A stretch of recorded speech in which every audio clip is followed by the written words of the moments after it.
యందు రాయబడి ఉన్న వాటిని బట్టి తమ క్రియల చొప్పున మృతులు తీర్పు పొందిరి. సముద్రము తనలో ఉన్న మృతులను అప్పగించెను, మరణమును పాతాళ లోకమును వాటి వశమునున్న మృతులను అప్పగించెను. వారిలో ప్రతివాడు తన క్రియల చొప్పున తీర్పు పొందెను. మరణమును మృతుల లోకమును అగ్నిగుండంలో పడవేయబడెను. ఈ అగ్నిగుండము రెండవ మరణము. ఎవని పేరైనను జీవ గ్రంథమందు రాయబడినట్టు కనబడని ఎడల వాడు అగ్నిగుండములో పడవేయబడెను. అట్లాగే ఫిలిప్పీలకు పత్రిక, ఫిలిప్పీలకు, గలతీ, ఎఫెసీ, ఫిలిప్పీ 4వ అధ్యాయం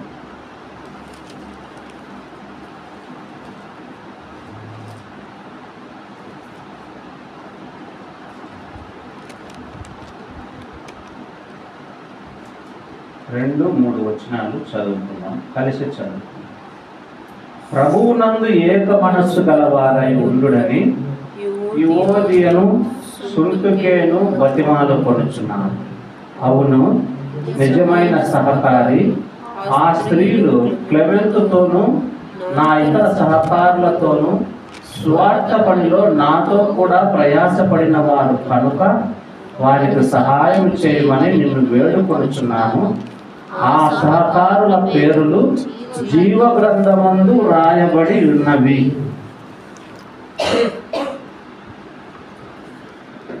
మరొక మాట కూడా చదువు.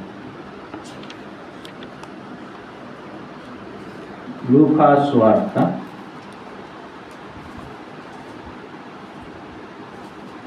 10వ అధ్యాయం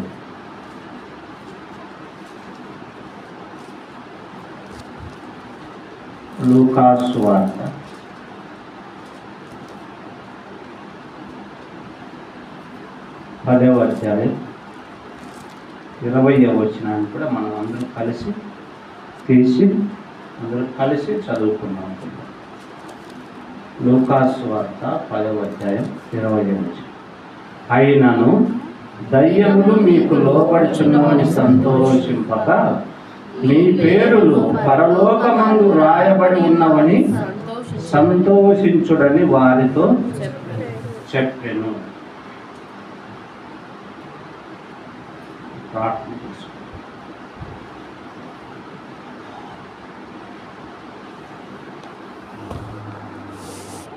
యేసురాజా స్తోత్రం తండ్రి, మరొకసారి మీ ఘనమైన నామం ఆరాధించుటకై మేము మమ్మల్ని తీసుకుని వచ్చాము. దేవా స్తోత్రం,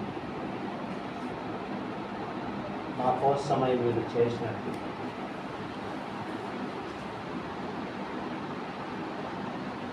కార్యమును తండ్రి మరియు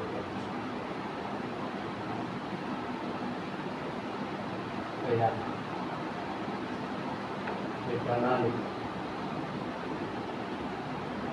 మీ త్యాగం వలన మాకు ఇచ్చిన ఆధిక్యత ఏమో కూడా బయలుపరచు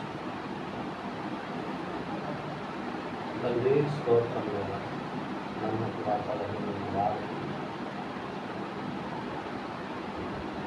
మిమ్మల్ని కనపరచడం, పూజించడం, తలలు వంచి కరములు జోడించి మిమ్మల్ని సేవించడం మా పట్ల చేసిన మీ కార్యమును ఒకసారి బయలుపరిచి మీరు యుగయుగములు మహిమ పొందుకోవడానికి ప్రార్థిస్తున్నాను. తల్లి స్తోత్రములు చెల్లిస్తున్న ఈ శ్రేష్టమైన సమయాన్ని ఎవరైనా పోగొట్టుకున్నప్పుడు వారితో మాట్లాడి నడిపించుకున్నాను. ఎస్ఐ నామమున ప్రార్థించి స్తుతించి అతని సాయంత్రం ఆమేన్.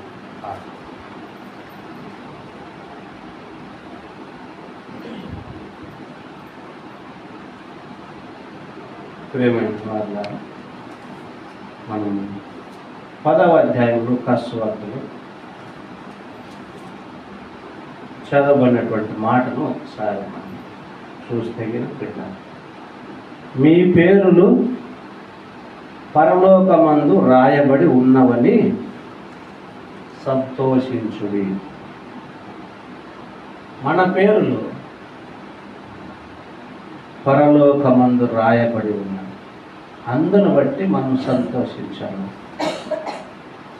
అని చెప్తూ ఉన్నాడు సాక్షాత్ యేసు. ఈ లోకంలో చాలా సంతోషాలు ఉన్నాయి, చాలా విషయాలు బట్టి సంతోషిస్తుంటాం కదా. మనకు కలిగినటువంటి ఆర్థిక వనరులను బట్టి సంతోషిస్తుంటాం, మనకు కలిగిన పిల్లలను బట్టి సంతోషిస్తున్నాం, మనకు కలిగిన వస్తు వాహనాలను బట్టి సంతోషిస్తున్నాం,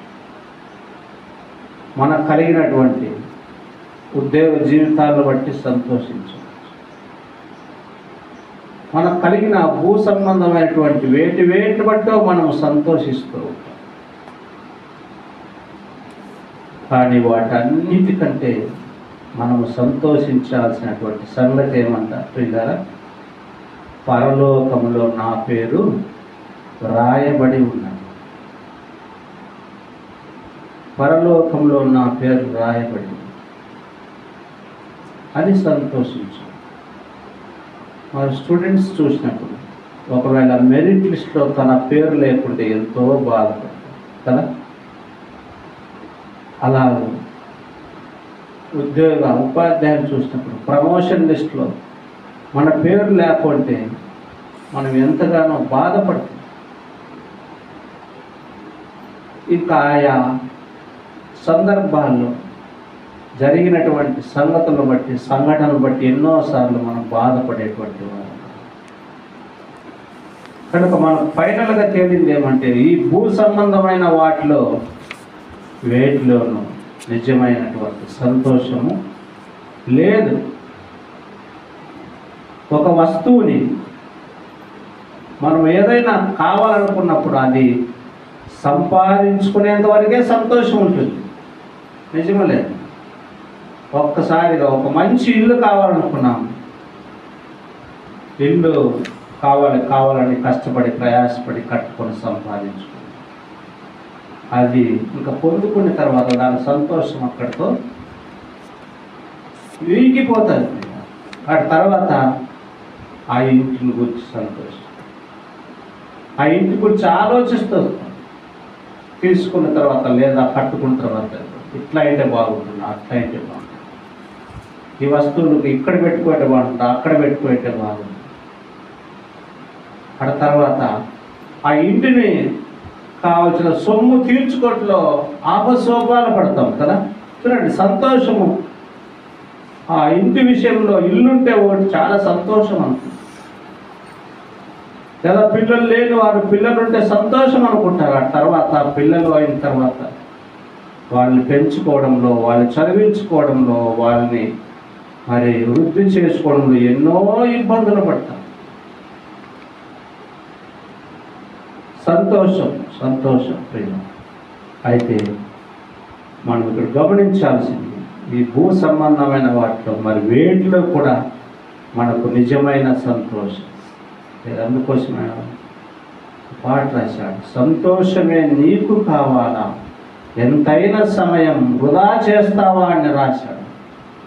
సంతోషమే నీకు కావాలా, ఎంతైనా డబ్బు వృధా చేస్తావని ఒక భక్తుడు పాట రాశాడు.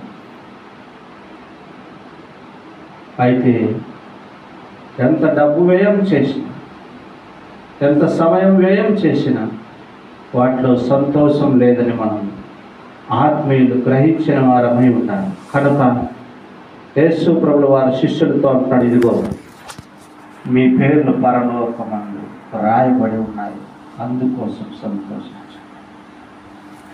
అదే నిజమైన సంతోషం. అక్కడ పేర్లు ఉంటే ఇక నిత్యము అక్కడ నిత్యత్వంలో మనం యుగ యుగములు ఉంటాయి. ఇక్కడ అనేక వాటిలో మన పేర్లు రాకపోవచ్చు కదా, అనేక సార్లు మనం ప్రయత్నిస్తాం. ఇక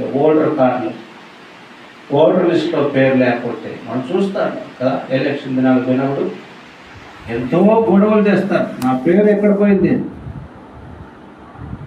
లేకపోతే ఎక్కడెక్కడో మరెక్కడో పేరు రాకపోతే ఎంతగానో గోలు చేసి బాధపడేటువంటి వారు వారి ప్రేమైన వారు. నీ పేరు నా పేరు పరలోకమునందు వ్రాయబడి ఉంది కనుక అందుకు సంతోషించాలి. పరలోకమందు రాయబడి ఉందంటే ఎక్కడ రాయబడింది కదా, మనం చూసినప్పుడు ప్రకటన గ్రంథంలో చూసాము. పరలోకం నందు కొన్ని గ్రంథములు ఉన్నాయని చూసాం. 20వ అధ్యాయం చూద్దాం. పరలోకం నందు గ్రంథములు ఉన్నాయి. 11 నుంచి చూసినప్పుడు ధవలమైన మహాసింహాసనము దాని యందు ఆశీనుడైన ఒకటి చూచితనే. ధవల సింహాసనం, తెల్లని సింహాసనం ఒకటి చూచాడు భక్తుడైనటువంటి యోహాను. దాని మీద ఆశీనుడైనటువంటి ఒకరిని చూశాడు. ఆయన సన్నిధి నుండి భూమి ఆకాశములు పారిపోయాయి. ఆయన సముఖము నుంచి భూమి పారిపోయిందట, నిలవలేక. భూమే పారిపోతే మరి భూమి మీద మనిషి పరిస్థితి ఏమిక? ఆకాశములు ఆయన సముఖం నుంచి పారిపోయిన వాటికి నిలువ చోటు కనపడలేదు. అవి ఎక్కడుండాలా ఇప్పుడు కదా, మనము అనుకుంటాం భూమి ఏదో మహా పెద్దది అనుకుంటాం సృష్టిలో కదా. ఇంత చదువుకున్నవారు సృష్టిలో భూమి కూడా ఒక గ్రహం మాత్రమే. దేవుడు మనుషులు జీవించడానికి ఏర్పాటు చేసిన ఒక గ్రహం అంతే. ఇలాంటి గ్రహాలు ఎన్నో ఉన్నాయి సృష్టిలో, ఇలాంటి గ్రహాలు ఎన్నో ఉన్నాయి. అయితే ఒక దినాన ఆ ధవల సింహాసనం ఎదుట భూమి నిలబడలేక, ఆకాశము నిలబడలేక మరి పారిపోయింది. వాటి నిలువ చోటు కనపడలేదంట. కారణం ఆయన పరిశుద్ధుల ఎదుట, ఆ మహాదేవదేవుని ఎదుట అవి నిలబడటకు వాటి శక్తి సరిపోలేదు. మరి 12వ వచనం చూస్తే గొప్పవారైన వారేమి వృద్ధులైన వారందరూ ఎక్కడికి వచ్చారంట? సింహాసనం ఎదుటకి నిలవబడ్డారు. గొప్పవారు ఎవరున్నారు ఈ లోకంలో? గొప్పవాళ్ళు ప్రియులారా, మనం ఆలోచిస్తే అనుకుంటాం కదా, గొప్పవాళ్ళు అంటే బాగా రాజకీయ నాయకులు గొప్పవాళ్ళు, ఎమ్మెల్యేలు గొప్పవాళ్ళు, ఎంపీలు గొప్పవాళ్ళు, ముఖ్యమంత్రులు గొప్పవాళ్ళు, ప్రధానమంత్రులు గొప్పవాళ్ళు, ఈ లోకంలో బాగా శాస్త్రవేత్తలు గొప్పవాళ్ళు అనుకుంటాం. వాళ్ళంతా ఒక దినాన ఎక్కడికి రావాల్సి వచ్చిందంట? ధవల సింహాసనం ఎదుటికి వచ్చి వారు చనిపోయినటువంటి వారందరికీ కూడా ఆయన ఎదుట వచ్చి ఏం చేశారంట? నిలవబడి ఉండుట చూచితిని. అప్పుడు ఏమైందంట? గ్రంథములు విప్పబడెను. అప్పుడు గ్రంథములు విప్పబడిన. ఇప్పుడు గమనించాను, గ్రంథముల్లో రాయబడి ఉన్నది. మనుషుల యొక్క చరిత్ర అంతా కూడా గ్రంథముల యందు రాయబడి ఉన్నదని మర్చిపోకూడదు. కనుక నీవు జీవిస్తున్న జీవన విధానం, నేను జీవిస్తున్న నా జీవితం అంతా కూడా పరలోకమందు గ్రంథములో రాయబడి ఉన్నదని మనం మర్చిపోకూడదు. గ్రంథములు విప్పబడి. ఇప్పుడు చూడండి ఎన్ని గ్రంథములు అన్నాడు? ఒకట? చాలా గ్రంథములు ఉన్నాయి ఇక్కడ మనకు లైబ్రరీలో. ఆయా సబ్జెక్టులకు సంబంధించి ఎన్ని గ్రంథాలు ఉంటాయో అలాగూ మనుషుల యొక్క చరిత్ర కోసము, మనుషుల జీవితము గూర్చి ప్రియులారా అనేకమైనటువంటి గ్రంథముల్లో రాయబడి ఉన్నాయి. పరలోకమునందు ఇదిగో ఆ గ్రంథములో ప్రియులారా నీ గురించి నా గురించి కూడా రాయబడి ఉందని మనం మర్చిపోతున్నాం కదా. తర్వాత మరియు జీవ గ్రంథం అని వేరొక గ్రంథం ఇప్పబడింది. మొదట చాలా గ్రంథములు ఉన్నాయి చూసాము. తర్వాత వేరొక గ్రంథము, ఆ గ్రంథం పేరు ఏం పేరట? జీవ గ్రంథము అంటారు. జీవ గ్రంథం అనేటువంటి ఈ గ్రంథం అందు కూడా మరి విప్పబడింది. ఇదిగో ఆ గ్రంథముల యందు రాయబడి ఉన్న వాటిని బట్టి తమ క్రియల చొప్పున మృతులకు తీర్పు పొందిరి. కనుక మన మనుగడంతా రాయబడింది ఆ గ్రంథం. నీది నాదే కాదు, భూమి మీద నివసించినటువంటి ప్రతి మనుషుని యొక్క జీవితం ఆ గ్రంథంలో రాయబడింది. జీవ గ్రంథంలో రాయబడింది. తీర్పు కోసమై రాయబడినట్లుగా చూడొచ్చు. రాయబడింది తమ క్రియల చొప్పున మృతులు తీర్పు పొందిరి. చనిపోయిన వాళ్ళు ఏం చేశారో ఆ ప్రకారమే వాళ్ళ తీర్పులు ఉన్నాయి. వారు ఏం చేశారో ఆ ప్రకారం వాళ్ళ తీర్పులు ఉన్నాయి.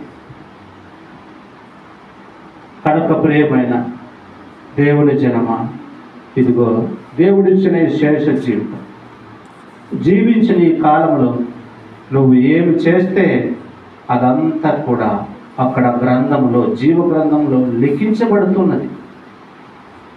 నీవు ఏ క్రియలు చేస్తే ఆ క్రియలన్నీ కూడా మంచివి చేస్తే మంచి క్రియలు రాయబడుతున్నాయి, చెడ్డవి చేస్తే చెడ్డ క్రియలు రాయబడుతున్నాయి. ఆత్మీయ సంబంధమైన క్రియలు చేస్తే ఆత్మ సంబంధమైన క్రియలు రాయబడుతున్నాయి. లోక సంబంధమైన క్రియలు చేస్తే లోక సంబంధమైన క్రియలు రాయబడుతున్నాయి. అందుకే అక్కడ పౌలు గారు ఫిలిప్పీలకు రాసిన పత్రికలో ఏం చెప్పాడు? అక్కడ ఆ సహకారుల పేరులు చూడండి ఒకసారి. ఫిలిప్పీలకు 4వ అధ్యాయంలో కూడా మనం చదువుకున్నటువంటి మాట, 2వ వచనం, 4వ అధ్యాయం 2వ వచనం చదవండి. ప్రభువునందు ఏక మనస్సు కలవారై ఉండుడని యువోదియను సుంటుకేను బతిమాలుకొనుచున్నాను. ప్రభువునందు ఏక మనస్సు కలవారై ఉండండి. ప్రభువునందు, క్రీస్తు ప్రభువునందు ఒకే మనసు కలిగి ఉండాలి. మనం ఆత్మీయులము, మనము పరిశుద్ధులము, మన పేరు పరలోకమందు రాయబడి ఉన్నది. మన పేర్లు మరి జీవ గ్రంథమందు రాయబడి ఉన్నది అని ఎరిగినటువంటి వారమై ఒకే మనసు కలిగి ఉండాలి ఆత్మీయులం. అలా ఉండాలని బతిమాలుతున్నా అంటున్నాడు పౌలు. ఓ ఆత్మీయులారా ఏక మనసు కలిగి ఉన్నాడు. ఇప్పుడు 3వ వచనం, అవును నిజమైన సహకారి ఆ స్త్రీలు క్లెమెంతుతోను నా ఇతర సహకారులతోను సువార్త పనిలో నాతో కూడా ప్రయాసపడిన వారు. చాలు ప్రియ, సువార్త పనిలో నాతో కూడా ప్రయాసపడ్డారు. నేను ప్రయాసపడుతున్నాను, ఇదిగో నాతో కూడా ప్రయాసపడినటువంటి వారు ఉన్నారు. కనుక వాళ్ళకి సహాయము చేయము అని నేను వేడుకొడుచున్నాను. ఆ సహకారుల పేరులు ఎక్కడ రాయబడి ఉన్నవి? జీవ గ్రంథమందు. ప్రియమైన సహోదరి సహోదర, నీవు నేను తెలుసుకోవాల్సింది ఏమంటే, దేవుని నమ్మిన తర్వాత, రక్షణ పొందిన తర్వాత నీ పేరు పరలోకమందు రాయబడి ఉన్నది. అదే రీతిగా చూసినప్పుడు నువ్వు స్వార్థ పనిలో సహకరిస్తూ ఉంటే నీ పేరు జీవ గ్రంథమందు రాయబడి. అందుకే దేవుని పనిలో మనము సహకరించాలి. స్వార్థ పనిలో, సంఘ సహవాసము పనిలో మనము సహకరించగలిగితే ప్రియులారా మన పేర్లు ఎక్కడ రాయబడతాయి? జీవ గ్రంథంలో జీవ గ్రంథంలో రాయబడతాయని ఇక్కడ చూస్తున్నాం కనుక మరి ఆ సహకారుల పేర్లు జీవ గ్రంథంలో రాయబడి ఉన్నవి అని మనం చూస్తూ, కనుక ప్రియమైన దేవుని బిడ్డ, ఈ లోకములో నీ పేరు ఎక్కడ ఉన్నా లేకపోయినా, ప్రియమైన సహోదరి సహోదరుడు, నీ అడ్రస్ ఎక్కడ ఉన్నా లేకపోయినా పరలోకమందు నువ్వు నమోదు చేసుకోవాలి. నీ జీవితానికి అదే అంతిమ లక్ష్యం. జీవ గ్రంథంలో నీ పేరు మరి నమోదు చేసుకోవడమే నీ జీవితానికి ఉన్నటువంటి ముఖ్య లక్ష్యమని మనం మర్చిపోకూడదు.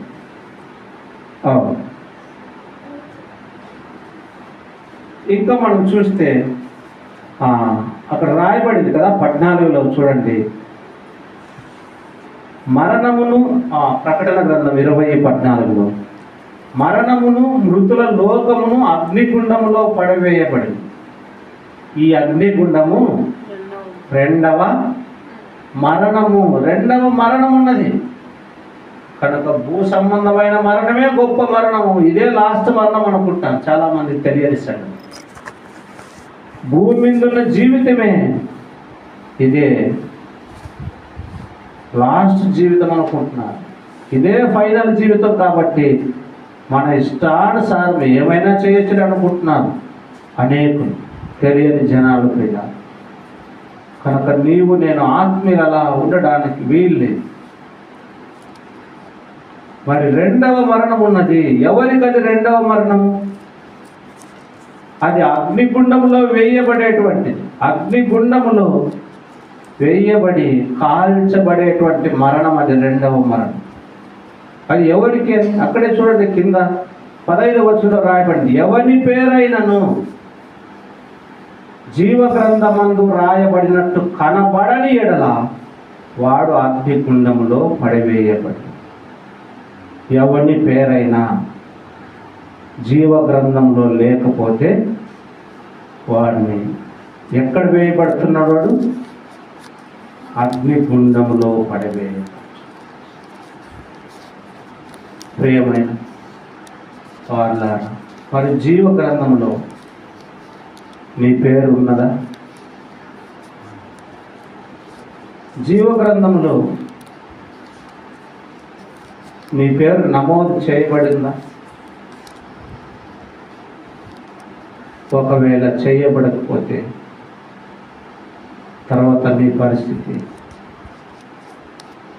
అనేకుల పేర్లు జీవ గ్రంథంలో లేకుండానే భూమిపైన మరణిస్తూ ఉన్నారు.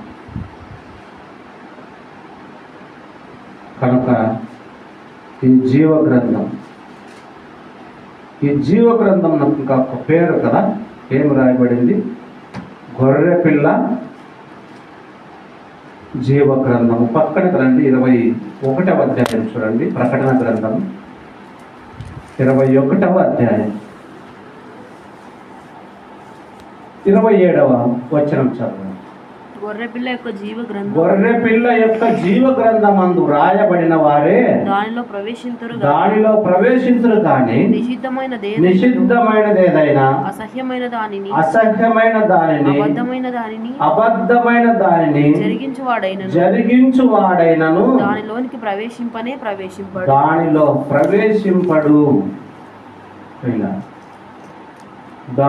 ప్రవేశింపడు. దేనిలో? ఆ పరలోక రాజ్యంలో ప్రవేశించడు. ఎవడికి ప్రవేశం లేదు? నిషిద్ధమైనది ఏదైనాను, దేవుడు చెప్పిన దాన్ని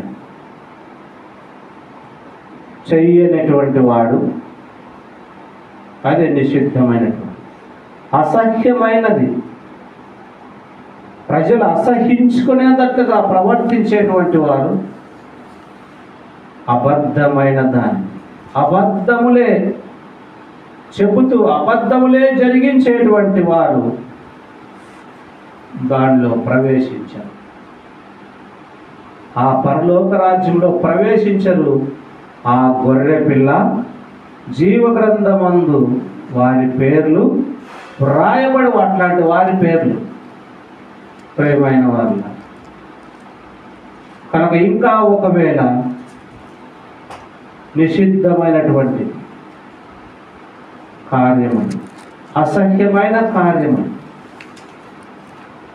మరి అలాగే అబద్ధములు, వాటిని జరిగించేటువంటి కార్యములు ఏవైనా నీ జీవితంలో ఉన్నట్లయితే వాటిని ఈ క్షణమే వాటిని తృణీకరించి వదిలిపెట్టడము నీ జీవితానికి, మన జీవితాలకు ఎంతో మేలని మీకు తెలియజేస్తుంది.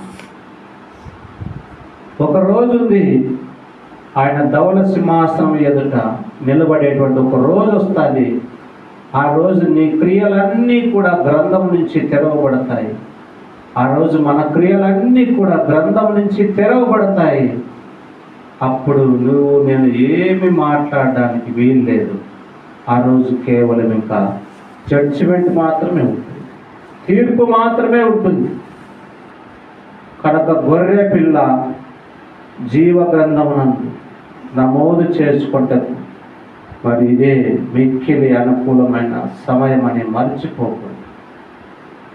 అసహ్యమైనది, అబద్ధమైనటువంటిది, దేవుడికి ఇష్టం లేని కార్యంలో ఇంకా జీవిస్తూ ఉన్నట్లయితే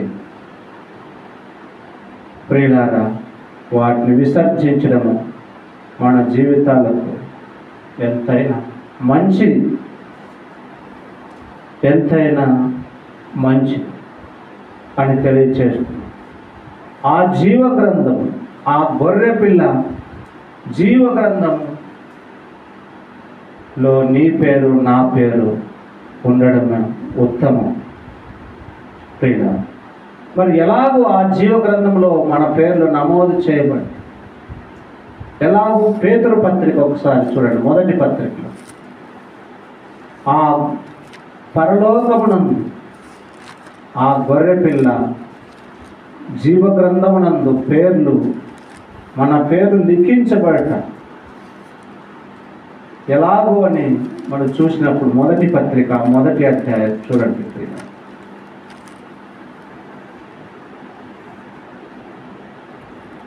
19వ వచనం, అమూల్యమైన రక్తము చేత, అమూల్యమైన రక్తము చేత అనగా అనగా నిర్దోషమును నిష్కలంకమునకు గొర్రె పిల్ల వంటి క్రీస్తు రక్తము చేత విమోచింపబడతారని మీరు ఎరుగుదురు కదా. చాలు ప్రియ,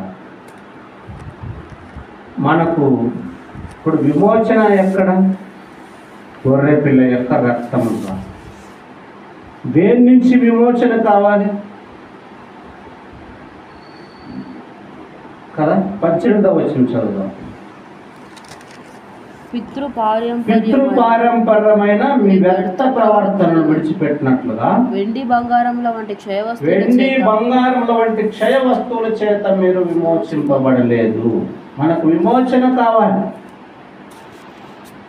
పితృపారంపర్యమైన ఆచారాలు, మన పూర్వీకుల యొక్క పద్ధతులు, పాపములు, విగ్రహ ఆరాధన,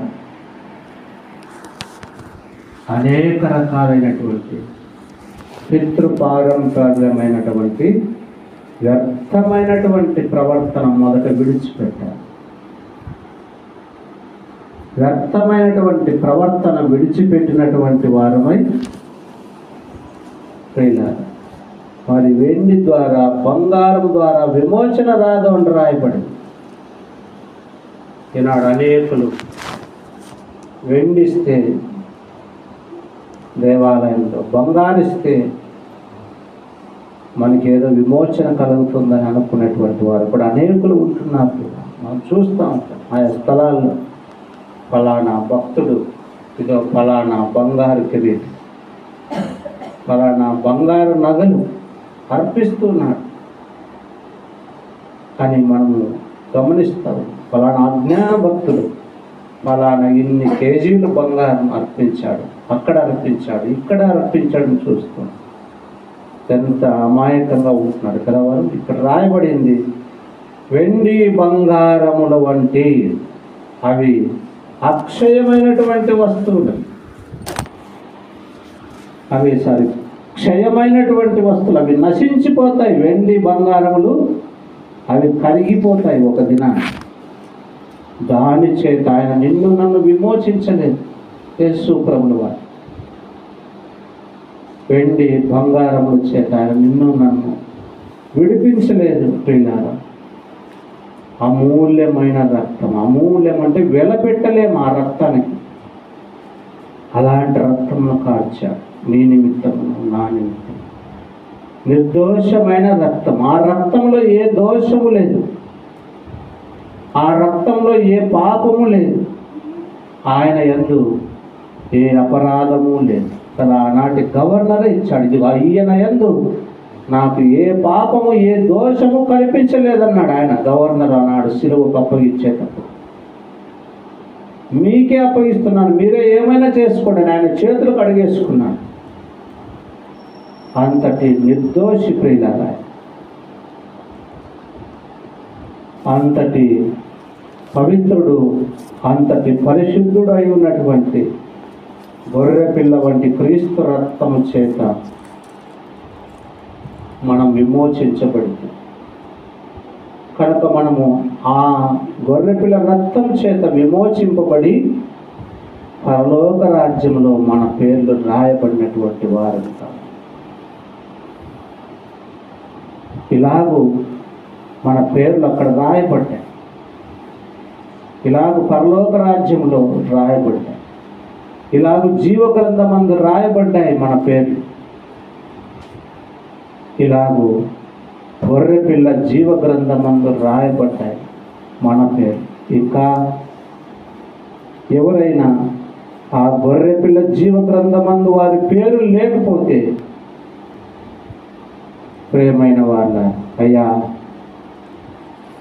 నా కోసమై నేను పరిశుద్ధమైన రక్తమును కాచి ఒక దినాన నేను పితృపారంపర్యమైన ఆచారాల్లో పడి వెండి బంగారములు ధనధాన్యములు దేవునికి సమర్పిస్తే నాకేదో మేలు కలుగుతుందని అనుకుంటూ ఉంటుంది. కానీ అయితే దేవా తండ్రి, ఇదిగో మరి అమూల్యమైన రక్తము చేత, గొర్రె పిల్ల లాంటి రక్తము చేత నన్ను విమోచించి నా పేరును గొర్రెపిల్ల జీవ గ్రంథములో రాసితివి, గొర్రెపిల్ల జీవ గ్రంథంలో రాసితివి కదా అని ఆయన్ను ఆరాధించడానికై మనం అలాగ సిద్ధపడాలి. దానియేలు గ్రంథంలో కూడా చూడండి, ఒకటి రెండు మాట చూసుకుని మనం ముగించుకున్నాం. దానియేలు భక్తుడు కూడా ఏం రాస్తున్నాడు ఒక మాట చూడండి.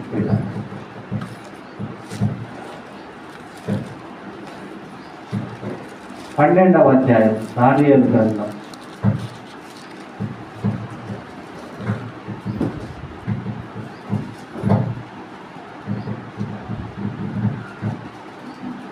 దానియేలు గ్రంథం 12వ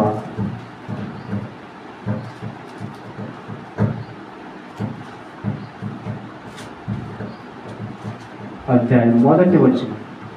ఆ కాలమందు నీ జనుల పక్షమున నిలుచున్నట్టి మహాధిపతియగు మికాయేలు వచ్చును. అప్పుడు నీ జనులు రాజ్యముగా కూడిన కాలం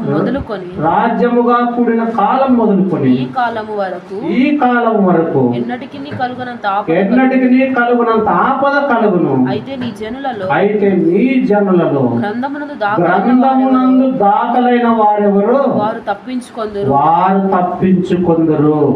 ఒక దినం వస్తుంది, ఆ రోజు నీవు నేను తప్పించుకోలేము. మనం ఆ దినాన్ని మనుషులు తప్పించుకోలేరు ప్రియుల.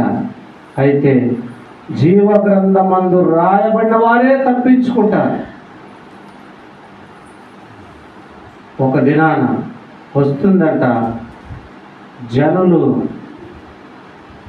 నీ జనుల పక్షమున నిలుచున్నట్టు మహాధిపతి మికాయేలు వచ్చును. ఈయన ఒక దేవదూత, మిఖాయేలు అనేటువంటి దేవదూత వచ్చును. అప్పుడు నీ జనులు రాజ్యముగా కూడిన కాలం మొదలుకొని ఈ కాలం వరకు ఎన్నడి కలగనంత ఆపద కలుగును. ఒక దినాన మహావిపత్తు ఉంది ప్రియులారా. ఆ మహావిపత్తును తప్పించుకోవాలంటే మరి ఆ గ్రంథమందు, నీ జనులలో గ్రంథమందు దాఖలైన వారే తప్పించుకుంటారు. ఆ గొర్రెపిల్ల గ్రంథంలో ఉన్నటువంటి వారే ఆ ప్రమాదాన్ని తప్పించుకుంటారు. ఆ ప్రమాదము ఇదే ప్రకటన గ్రంథంలో రాయబడింది. ఆ ప్రమాదమును తప్పించుకుంటే నిన్ను నన్ను ఆయన పరిశుద్ధ రక్తం చేత విమోచించాడు, గొర్రెపిల్ల రక్తము చేత విడిపించాడు. నీవు నేను ఎంత ధన్యులం, ఎంత ధన్యులం. ఈడ చూడండి, మరొక మాట వెనుకొస్తే దానియేలు గ్రంథం ఇక్కడ 7వ అధ్యాయం 10వ వచనం కూడా చదువుదాం పిల్లలు.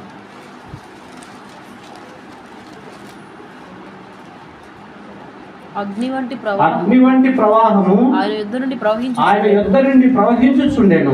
వేల కొలది ఆయనకు పరిచారకులు, కోట్ల కొలది మనుషులు ఆయన ఎదుట నిలిచెది. తీర్పు తీర్చుటకై గ్రంథములు తెరవబడెను. కోట్ల కొలది మనుషులు ఉన్నారు, ఆయన ఎదుట నిలబడ్డారు. తీర్పు తీర్చుటకై గ్రంథములు తెరవబడ్డాయి. ఆ గ్రంథములే మనము చూసినటువంటి 20వ అధ్యాయం 21వ అధ్యాయములో రాయబడినటువంటి గ్రంథములు, జీవ గ్రంథములు అని చూశాం ప్రియ. ఆ గ్రంథములు ముందుగానే తెలియజేయబడ్డాయి. దానియేలు ప్రవచన రీతిగా ఆనాడే తెలియజేయబడ్డాయి. ప్రియమైనటువంటి వారు కనుక ఇంకా గొర్రె పిల్ల రక్తము చేత, అమూల్యమైన రక్తము చేత, గొర్రె పిల్ల లాంటి పరిశుద్ధమైన రక్తము చేత కడగబడినటువంటి వారు ఉంటే మీకు ఇదే మిక్కిలి మంచి అనుకూలమైన సమయం. ఒక దినాన తీర్పు కోసం నిలబడాలి. ఎవరెవరి పేర్లు పరలోకమందు రాయబడలేదు, ఎవరెవరి పేర్లు జీవ గ్రంథమందు, గొర్రె పిల్ల జీవ గ్రంథమందు రాయబడలేదు, మహాప్రమాదకరమైనటువంటి తీర్పు ఉన్నదని చెప్తూ ఉన్నారు. ఆ తీర్పును నుండి నీవు నేను తప్పించుకోవాలని యేసు ప్రభుల వారు గొర్రె పిల్లగా మారారు. మౌనముగా ఉన్నారు. శిలువలో ఆ గవర్నర్ ఎదుట ఆయన తీర్పు తీరుస్తూ ఉంటే ఏం మాట్లాడలేదు. నేనేమి నేరం చేశాననలేదు. ఆయన మౌనముగా ఉన్నాడు. అది నీ కోసమే, నా కోసం. ఆయన మౌనముగా ఉంటే ఆనాటి యోధులు మరింతగా ఆయనపై నేరములు మోపుతూ వచ్చారు.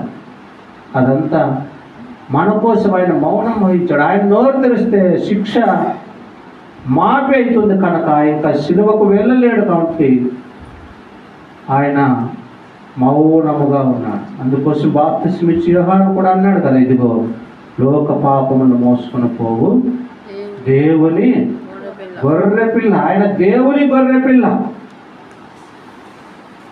సాక్షాత్తు ఆయన్నే గొర్రెపిల్లగా మనము దేవుడు బలి కావడానికి పంపించాడు కదా. ఈనాడు క్రైస్తవ జనాంగాన్ని అంటారు, ఇదే మాట అంటారు. గొర్రె బిడ్డలు అంటారు కదా చాలామంది. ఈనాడు కూడా చూస్తూ ఉంటాయి గొర్రె బిడ్డలు అంటూ ఉన్నారు. యేసు ప్రభుల వారే పరిశుద్ధుడైనటువంటి పవిత్రుడైన గొర్రె. ఆయన పిల్లలుగా మనం పిల్లరా దేవుని ఆయన మేపు గొర్రెలము. ఆయనకి ఎవరైనా గొర్రెలు అన్నప్పుడు మనమేం బాధపడాల్సిన పని లేదు. సాక్షాత్తు జగద్రక్షకుడైన యేసు ప్రభు గొర్రె పిల్లగా మారి నీ కోసమై నా కోసం ఆయన శిలువలో నిర్దోషమైన రక్తం కార్చాడు. ఒక దినాన పితృ పారంపర్యమైన ఆచారాలు, వెండి బంగారముడి చేత ఏదో మనకు విమోచన ఉందని తిరుగుతూ ఉంటుంది, ధన ధాన్యముడి చేత విమోచన ఉందని తిరుగుతూ ఉంటుంది. ఒక దినాన వారి కుల మత గోత్రాలను బట్టి అతిశయపడుతూ తిరుగుతూ ఉంటుంది. కానీ గొర్రె పిల్ల లాంటి యేసు రక్తం చేత మనకు విమోచనని తెలియకుండా ఉంటున్నాం. ఆయన రక్తం చేత కడగబడినటువంటి బిడ్డలకు జీవగ్రంథంలో పేర్లు రాయబడ్డాయని ఎరగక ఉంటిమి. అయితే అట్టి వారికి ఎంతో గొప్ప ధన్యతనిచ్చాడు. నీ పేర్లు నా పేర్లు జీవగ్రంథమందు రాయబడి, ఎవరైతే దేవుని సువార్తలో సహకరిస్తారో వారి పేర్లు జీవగ్రంథంలో రాయబడ్డాయని కూడా మనం చూస్తాం.